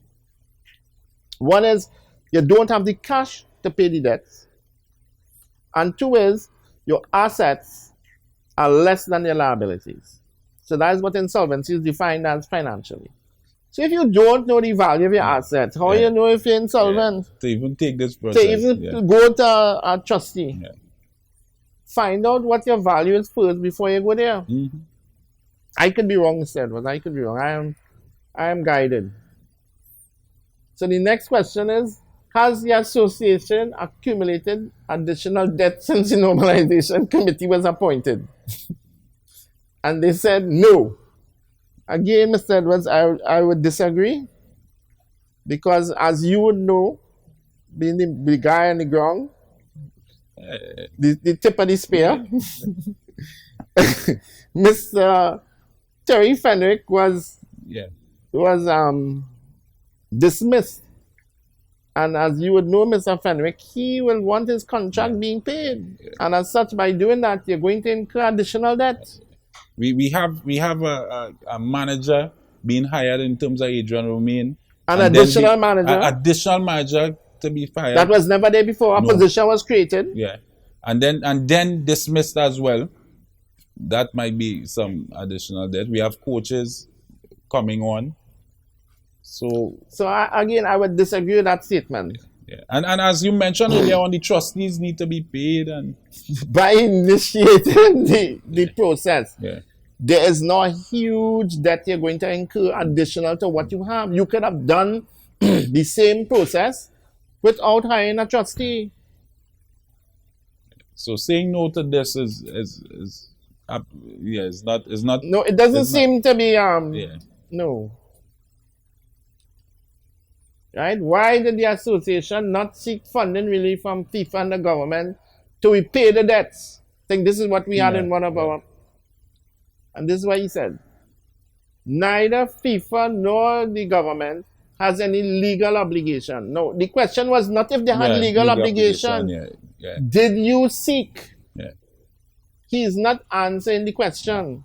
No, he's not. Because If I ask you a question is, did you seek? The answer will be yes, I did seek, or no, I did not seek. Yeah. It would not be, well, they have no obligation. I didn't ask if they had an Yeah. obligation. Answer the question that you have been put to you.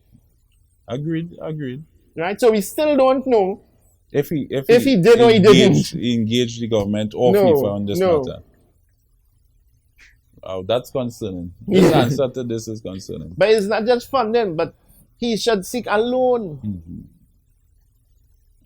Don't go and ask them to pay off the debt for me now. Don't.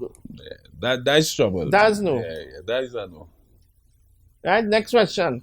Why did the association not simply take a loan from the bank or other lending equivalent to pay off the creditors? Good question. I would love to hear the answer.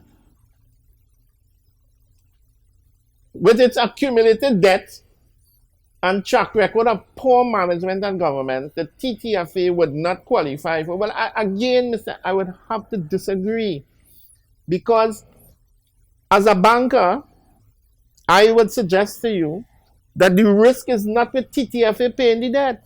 The risk is with FIFA Or the government. or the government, whoever paying Yeah, it. whoever But most likely it's FIFA, because the money coming from FIFA. Money coming So you from do an assignment of funds contract with them. It has nothing to do with the accumulated who was debt there, and track who was record there and 10 poor years ago management and persons who will never see. But the normalization committee is the managers right Yeah, now. So yeah. are they calling themselves poor Yeah. managers? Is he saying I am poor management? Well, he'd been there for 18 months, so he would have had to measure himself some way. So he's saying because of him they're not getting the loan? I don't know. So again, this one I would have to disagree with it, because as a risk analyst in the bank, they would say, listen, the risk is not with him. It's not with TTFA. TTFA not paying this debt. Yeah. The debt is being paid at FIFA. Yeah, but even at the layman level, in terms of persons incurring debt by loans, and maybe even going to having it go to major institutions in terms of getting credit checks and different persons to get back the funds. There is a process of a period of time where you can get a loan again. It's not that you'll never ever get a loan, and that's you having bad payments and still acquiring a loan in the future. We're talking about these are new managers, a new process, and you're saying, well, we wouldn't get that loan still. Yeah, and you see, too, he's talking about the size of the loan. Yeah. Take a loan for 20 million. Then. Pay off that. Take a next loan for 20 million. Pay it off. Schedule the thing out. I think creditors would accept something like that. Of course they would. Take it up 20 creditors and say, listen, we're paying you $1 million, so on. And then the next chance, we go pay this guy. Yeah. And we could pay it off. If you're going for a loan of 100 million, well, then they go say, no, go easy, you know, take it easy. Take it in parts. Yeah, be prudent. Exercise some financial restraint. Don't cry wolf. And figure out how much you're owing to. I think in that process. So don't just say 98 and make it this and big it's not figure. 98. And it's not 98. Yeah, we need to figure out actually what you're owing.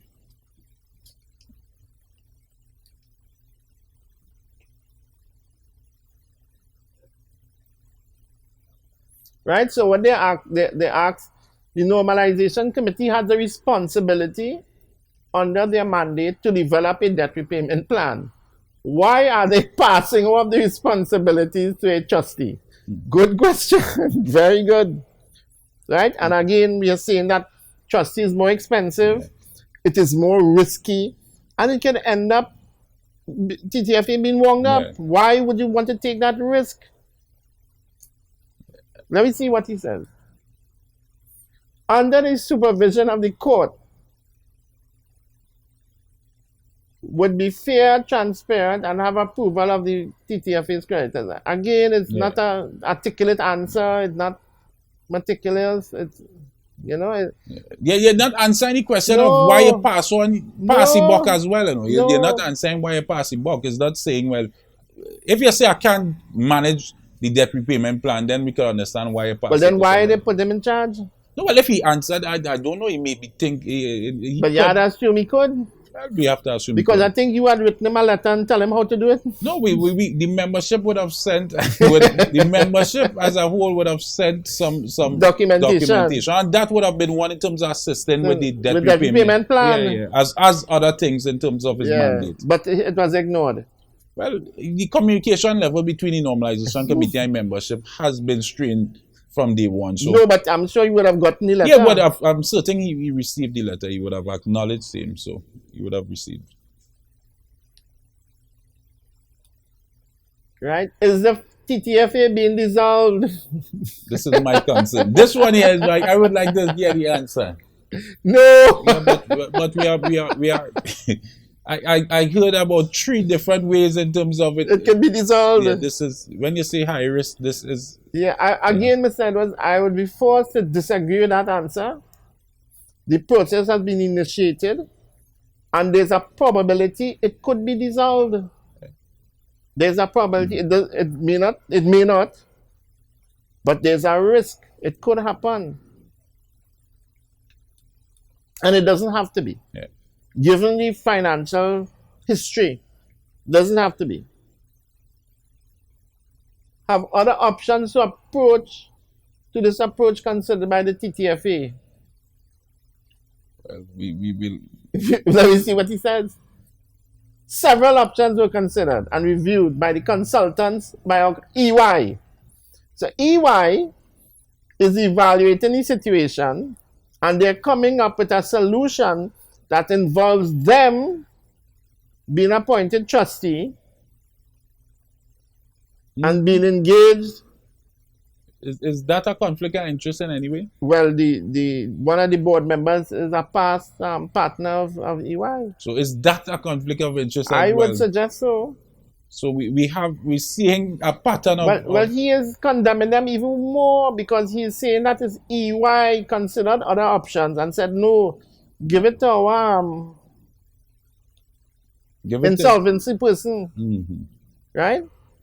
Instead of is that the responsibility of the normalization committee to consider the various options before even going to EY? Because EY is giving it to themselves. Yeah.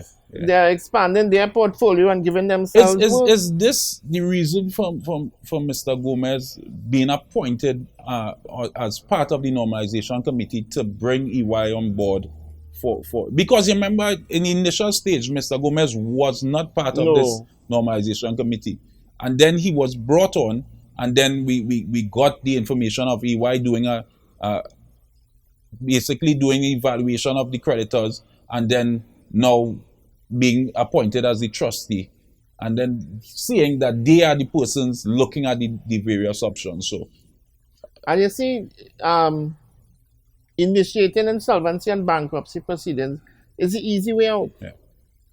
That's the easy way out. I could make a lot more fees. I could make a lot more money that way. If TTFA called their own meeting of creditors, made their own offer, created their own schedule of repayments, EY wouldn't make any money. This is a concern. This is an added debt, added bill, and it's sending up the debt. Yeah. Which he says he hasn't done. Yeah. Right. So let's talk about contingent liabilities. You know, he's referred a lot to it. I've heard this. Yeah, the last couple of months. Song. Yeah, it's there. Right. So now you talk about contingent liabilities. So contingent liabilities in accounting terms is governed by International Accounting Standard 37. And if you refer to section 1819, right, they will tell you what is a contingent liability. And it is a liability that will arise if something happens.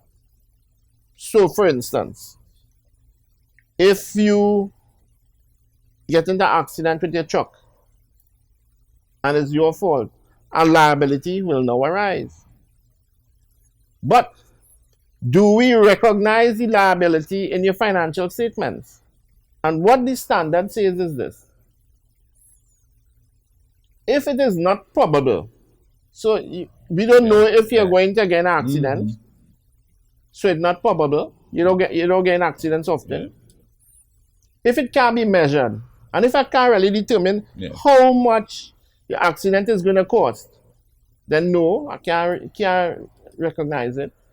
And 3, if it is remote, right? In that your truck, you're probably abroad and your truck home, and then it's remote. How you go get an accident? If a guy drives down and he drive in your house and he bounce your vehicle, well, yeah. So what the standard says is that you don't recognize it in your financial statements if the liability is not probable, if it cannot be measured, and if the liability is remote. Meaning you don't recognize it. Yeah. You ignore it. You don't add it to your previous debt. No. If it becomes probable, you can disclose it as a note. You can say, look, hey, I'm not included in my financial, I'm not providing for it. But there's a note, Mr. Edwards has a tendency of bouncing his truck. And I can put that on the financials. Right. But I have not included it. If, however, we notice he is bouncing the truck every 3 months, as your wife does say. Right? Yeah. And we could provide $20,000 in the financial statements now. So we will then credit a creditor and we'll debit an expense for repairs to motor vehicle, right? As a provision. That is a contingent liability that are providing for. Right. So that is what contingent liabilities are. So if Mr. X tells the TTFA, hey, you owe me 15 million, and if you add interest, it's 22 million, and so on. And it has no documentation, there's no contract, it has no minutes, and I believe the Constitution and TTFA doesn't allow you to borrow more than $1 million. All these different things, right? It's over 4 years. I would consider that to be remote. Or not probable. Yeah. Therefore, I would not include it. Right? He has to be able to prove to me that, listen, this money is there. He had to show me the money going in the bank account. Yeah, the minutes with the board approved. Prove that there was a loan. Borrowing there was loan, a contract. where the contract is, who signed And off if on I it. go to court, I'll say, so you gave the TTFA $15 million and there was no contract? Well, that we'll have to list that under grants. And There's no contract. That seems suspicious. Right? So again, so if that is what they call in contingent liabilities, I would not suggest that would be included in the financial statements. And that's the accounting definition of what a contingent liability is. Right? IAS 37. And that is what the trustee would unearth, as you think the trustee would unearth most of those contingency liabilities. Well, in the act, the creditors have to come and prove. Yeah. And they're going to come back to the same thing. Is there a contract? Was there board minutes? Where did the money go? What did you do with this 15 million? Is it over 4 years old? So then you're in some trouble. Yeah. Do you normally give out $15 million loans without contracts or agreements signed? Yeah, I think that's and if you make a verbal agreement, who you made it with? Yeah. Oh, the guy is now dead, so it's now your word and God. Yeah. Well, we've seen currently where FIFA and difficult. UEFA It's going to be difficult to enforce that. Very difficult. Over 4 years, statute bad. So, well, as we say, that contingency liability would evaporate very soon. I believe so. I could be wrong, but I believe so. Because you see, if you watch the financial statements, the creditors moving in a certain trend. Yeah. And they're going from, I think, 35 to 45 and then 98. Yeah. That came. And that would have been maybe 3-4 years prior to the trend that we saw developing with creditors. Doesn't look feasible. Yeah. Right? So that is contingent liabilities.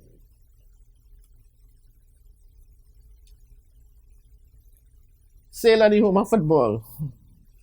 He was asked, the normalization committee was asked, will the home of football be sold? I hope this one would be a no as well. At this stage, all options on the table, the sale of a Homa football is definitely an option. Right. So the problems you're going to have with this is one, the land is not in the name of TTFA. Agreed? Agreed. Because the normalization committee complained about it. Yeah. Correct? Correct. At the last AGM. So when he files for bankruptcy and insolvency and initiates the process, the likelihood of it being transferred to TTFA is very, very remote. He has now stopped that process. Yeah. They're not going to give him that land now because what they're saying is he's just going to sell it off. Yeah. So it's like they're giving the government, TTFA, a grant to pay off debts.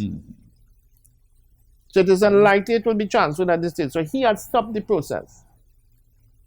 Two, I am certain FIFA would not like to hear that their project is being liquidated. One of the major projects in the Caribbean, CONCACAF. Yeah. Is being liquidated. I'm certain they wouldn't like to hear that. Yeah. And I don't think the members either. I think the members would frown upon any because I think that is why the question was asked to ensure that would have been, I think, would have been a no in terms of the Homa football being sold. So again, I would disagree with him again there. There's no way somebody is going to buy something of that value, whether it's 20, 30, 40 million, and don't get a deed. And don't get a deed. That would be the situation of we would have had that situation before in terms of the land being owned by one person and and even if you say you're going to get a loan, well, we would say the bank will definitely not give you a loan to buy that. So you had to get some intellectually challenged individual with 40 million to give them, but don't get a deed. Yeah, don't get a deed. Don't have a deed. No. Yeah, you could be removed. Yeah. Don't own the land. They can tell you pick up your bricks and your roof and relocate it somewhere where you have your own land. Yeah. So again, I would disagree with that answer. Right? And that's the same thing you see in there. The Homa football is currently on state land.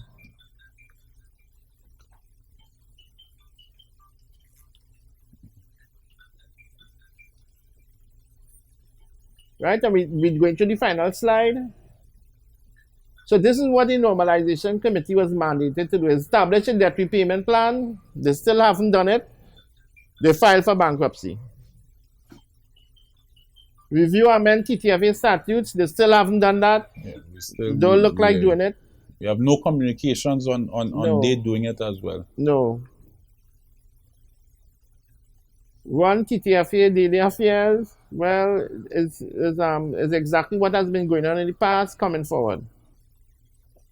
Yeah. Same problem. Well, they're running it as every other executive. Lookloy, Wallace, John Williams, Tim Key, they're doing it, the same thing. Organize and conduct elections. Well, what I understand, again, I could be wrong, is that they have been granted an 8-month extension. I am not sure. I've heard that they have asked for extension as well in terms of their mandate, and many persons in the last couple of days would have been saying this method of bankruptcy with the 6-month window in terms of getting it done would be where they would try to justify the extension through this. Who knows? They could be, the persons could be wrong. I wait and see. And that's it for us. But I think it was a comprehensive analysis of in terms of not opinions per se, but in terms of the facts of this bankruptcy and insolvency process that the TTFA has embarked on. In terms of your views, in terms of this process, I wanted to take off the financial and business mindset now in terms of a member, because being a member of the Pro League, being a delegate to the general meeting, how would you be feeling about this right now, knowing that this is a process where the TTFA could be wound up and the members had no say in the matter? Well, I'm very disturbed because it was such a drastic step. I think you went from step 1 to step 14. They didn't do anything in between. And we don't know how that decision was arrived at. We don't know the process. And as I say, it's a very, very embarrassing decision to make. And you know, we as members was not consulted, you know, and we were treated with disdain. So I'm very disturbed. And again, it could result in TTFA being wound up.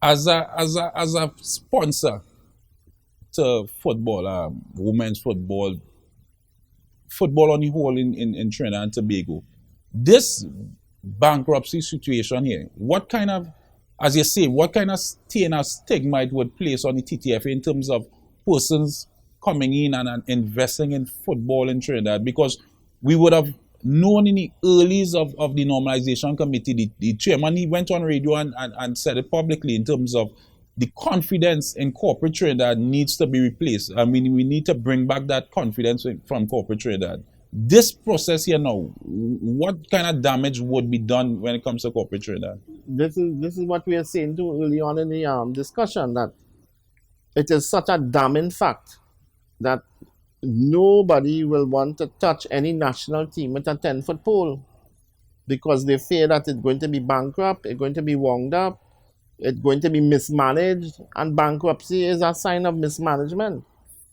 And after 18 months, they're deciding to file for bankruptcy. It is falling on you. It's not falling on the people before you, it's falling on you. If you couldn't manage the finances, why take the job? But that is the question I want to get to here now. Being a financial man, 18 months, is that enough time? I think he should have had 4 years to try to figure out this situation. You could have done this debt repayment plan in 2 weeks. I think we did something in 2 weeks. Yeah. You know, and it's just Is it a issue of priorities? Because we hearing of the unified league. Well, that should be the first priority. First priority of you remember somehow in Trinidad. If you remove a duly elected body, mm-hmm. because they have poor financial management skills, then your first job should be to deal with that situation, to show, well, what we did was valid. But what it's showing now is that the removal of these guys wasn't proper at all, because you're coming back and doing the same thing they did before, the same thing.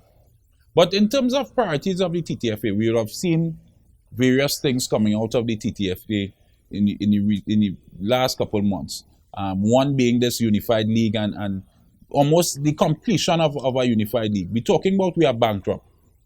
We are going through the process of bankruptcy and insolvency, and right, trying to treat with that. But having added... So the problem he's going to have now, the normalization committee is going to have, is they want to run a unified league, but they declare bankruptcy, right? They declare insolvency, they have to have a meeting with the creditors. So who's going to give them funding to run a league? Guess what they're going to do with the money when they get to run the league? Guess what's going to happen? They're going to put it towards... No, it's going to be chaos again. Yeah, this is how they get bankrupt. Yeah. The mismanaging money. Well, he said that the TTFA has... What he's doing again is shooting himself in his foot, because he's going to stop anybody from giving him money. Yeah. Nobody is going to touch TTFA / the national team with a 10-foot pole with any money. Nobody. They're not going to get no deed for no women football.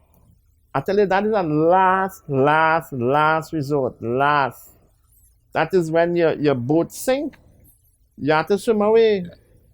But your boat not sinking, it's still there. It's still there. Richard, it was a pleasure having you on set, going through this, giving us an overview of the advantages and disadvantages of this maneuver. As you say, a high-risk maneuver. Very high risk. We would see the next 6 months, we will see if the normalization committee basically played the right card in making this act and taking this approach. And we hope, for the sake of football and the sake of TTFA and the future of football, that this was the right decision. And time would tell. Time will tell. So it's a pleasure to have you on set with us, Richard. Thank you, Mr. Edward. And that's it for another Ascension show. Remember to join us at our YouTube, Facebook, Instagram, and at our website at theascensiontournament.com.